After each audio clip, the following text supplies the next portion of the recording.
Creo que vale la pena ponerse la camisa marinera, las gafas oscuras e irse a almorzar a la ribera del Magdalena o a las playas de nuestro Caribe, ambas muy cerca de la ciudad de Barranquilla.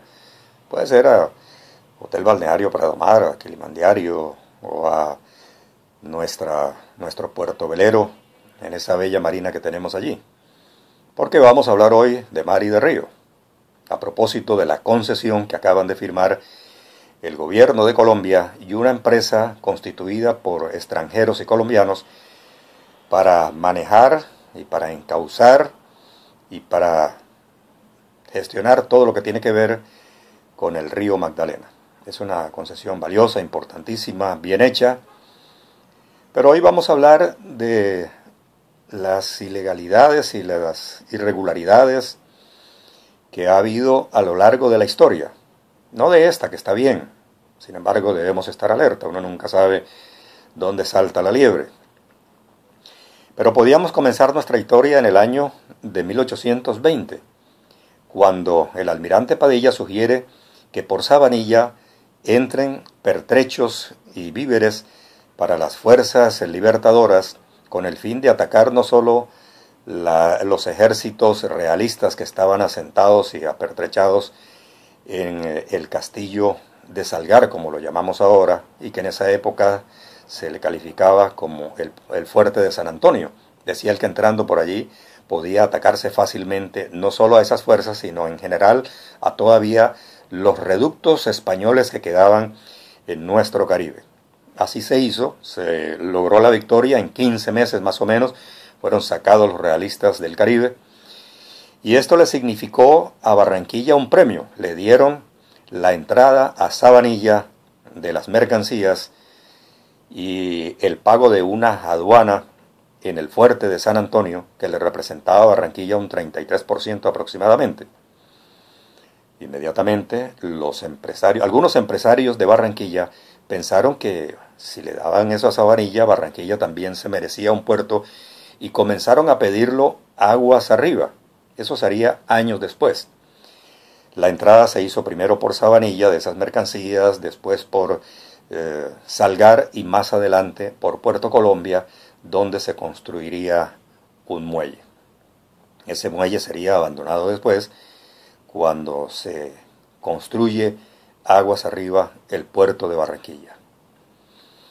En ese año de 1820 se hace una reunión en casa de un irlandés en Barranquilla que era amigo de Simón Bolívar, Santiago Duncan. A esa reunión asistieron empresarios, dirigentes, notables, en fin, con el Libertador, y allí es donde se comienza a hablar de esa posibilidad y se le concede a Salgar. Allí estaba también dentro de esos invitados Juan Bernardo Elbers, un alemán que había sido proveedor de las fuerzas libertadoras desde hace unos 3 años más o menos, desde 1817, y que había contribuido también con la campaña libertadora, con sus propios recursos. El vicepresidente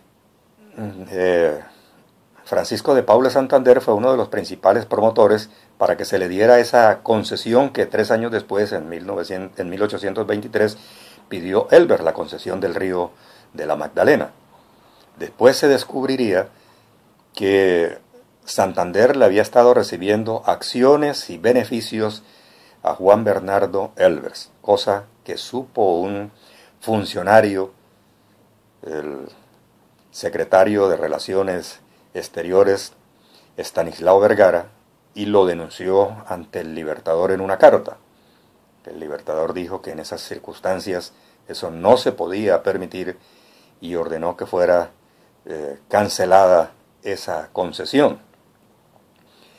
Pero antes de que eso sucediera, ya otros 2 funcionarios que eran muy amigos y seguramente se beneficiaban de Juan Bernardo Elbers, le dieron un permiso para que después de una serie de inconvenientes que se habían presentado, pudiera él entrar un barco norteamericano, que aparecía a nombre de un norteamericano, para que navegara por las aguas del Magdalena, cosa con la cual estaba en desacuerdo también el general Simón Bolívar. esa embarcación había sido, para endulzar un poco al Libertador, le habían puesto el Libertador, pero era de un norteamericano. Como eso no se permitía, entonces allí se hizo otra de las ilegalidades, que fue hacer como si esa embarcación el norteamericano se la hubiera vendido a Francisco de Mier, un barranquillero, un colombiano. Pero eso no era así, no había tal venta. Y Francisco de Mier comenzó a operar ese barco, el Libertador, en las aguas del río Magdalena.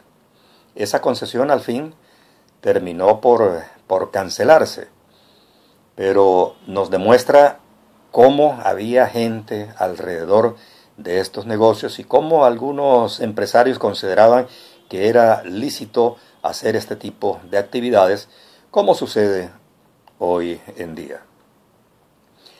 La concesión del Río Grande de la Magdalena, pues no volvió, o trató de hacerse 10 años después con el mismo Juan Bernardo Elbers, pero tampoco dio resultado y fue cancelada por incumplimiento, aunque después Juan Bernardo Elbers demandó a la nación y le fueron pagadas unas compensaciones que en la época llegaron a unos 150,000 pesos. El capital total de Juan Bernardo Elbers cuando llegó a Colombia era de unos 500,000 pesos oro, que era un gran capital, pero perdió mucho, aunque después él se dedicó a otras actividades. Son historias que se presentan, que han ocurrido a través de la historia y que vale la pena recordar porque, como decíamos, esto que se acaba de hacer es histórico sin lugar a dudas para recuperar el río Magdalena y para convertirlo en una verdadera autopista entre la costa y el interior del país, pero debemos estar alerta por lo que pueda suceder.